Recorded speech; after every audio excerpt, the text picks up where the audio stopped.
अस्सलाम वालेकुम सर। वालेकुम क्या हाल अस्सलाम। चाल है सर? अल्हम्दुलिल्लाह अल्लाह का सर वोट किसको दे रहे हैं? वोट इंशाल्लाह ताला हुक्के को।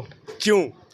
इसलिए क्योंकि पिछले 10 साल से हुसैन जानिया साहब यहाँ के एमपी रहे हैं और पूरा शहर जो है गंदे पानी में, सीवरेज के गंदे पानी में डूबा हुआ है। सॉरी, इससे पिछले 15 साल जो टर्नओवर हराज ग्रुप का रहा है उसमें भी तो यही सेम पोजीशन थी। जो एमएनए साहब है ना, जी। उनके कुछ काम होते हैं ना, वो होते हैं प्रोजेक्ट जो वफाक की तरह, जो वफाक के होते हैं। सुई गैस का जाल देख लें आप, बिजली का जाल देख लें आप, मेन चौराहों की बड़ी सड़कें देख लें आप। ये वो प्रोजेक्ट हैं जो पिछले 15 साल में रज़ा याद साहब ने बनवाए हैं।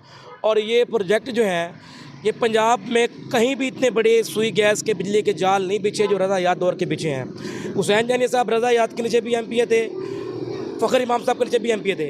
ये गलियां, शहर की गलियां, सड़कें, ये प्रोजेक्ट हैं एमपी के।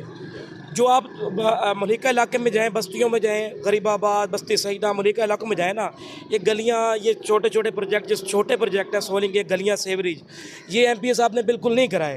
यानी कि आज जो आवाम ने असगर हयात को वोट देने का फैसला किया है वो इसलिए किया है क्योंकि 10 साल से लोग एहतजाज कर करके पीट पीट के थक गए थे कि यार मेहरबानी करें, जो है ना हमारे हालात पर रहम करें, हमारी सेवरेज ठीक करवाएं, हमारी गली ठीक करवाएं, हमारी सड़कें ठीक करवाएं, जो नहीं किया गया।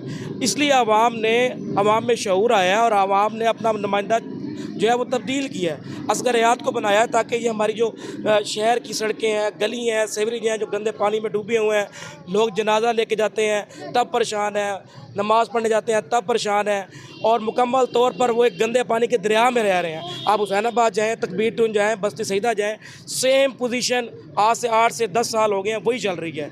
अब ये लास्ट टाइम हमने 3 दफ़ा, चूँकि मैं मीडिया से भी ताल्लुक़ रखता हूँ, 3 दफ़ा मैं कवरेज करके आया हूँ यहाँ पे हुसैन जानिया साहब के दौर में, और उन लोगों ने एहतजाज किए, जनाजे लेकर गुजरे पानी से कि हमारे ये हालात हैं, मेहरबानी करें, कुछ करें, लेकिन नहीं किया गया। अच्छा, उसका मैं आपको फैक्ट बताता हूँ। उसका फैक्ट ये है कि जब आप मुंतखब होते हैं ना, फिर जब आप पार्टीज़ के आगे जाते हैं, फिर वो आपको ऑफ़र देते हैं। ऑफ़र ये देते हैं कि यार या अगर आपने फ़ंड लेना है तो आपने वजारत की डिमांड नहीं करनी, अगर आपने वजारत की डिमांड करनी है आपने फ़ंड के लिए नहीं तंग करना।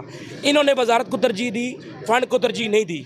मुझे एक बात बताएं, आप कहते हैं कि साल, 2 साल, 10 साल इनफ हैं, फिर भी अगर आपकी बस्तियों के, कबीर वाला शहर के, अब आप अभी जाएँ शहर मोड़, वो पीर महल्ला भुटिया वाला है, वहाँ पे जाके आप हालात देखें। इस टाइम लोग जो हैं वहाँ गली बुरी तरह पानी से भरी हुई है, लोग नालियाँ भरी पड़ी हैं। अब ये करते क्या हैं कि हम लोग कई दफ़ा एहतजाज करते हैं और लोग भी एहतजाज करते हैं, और फिर टीएमए अपने बलबूते पे पानी निकालता है।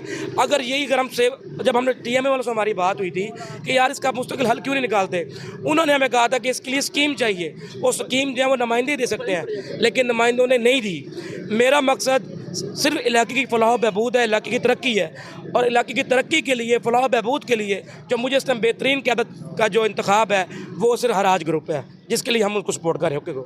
शहर की महरूमियाँ ख़त्म करने के लिए, शहर को एक बेहतरीन प्रोजेक्ट फराहम करने के लिए, सेवरेज के निज़ाम को बेहतरीन बनाने के लिए हम वोट रज़ा याद हराज साहब को दे रहे हैं, वोट हुक्के को दे रहे हैं जी।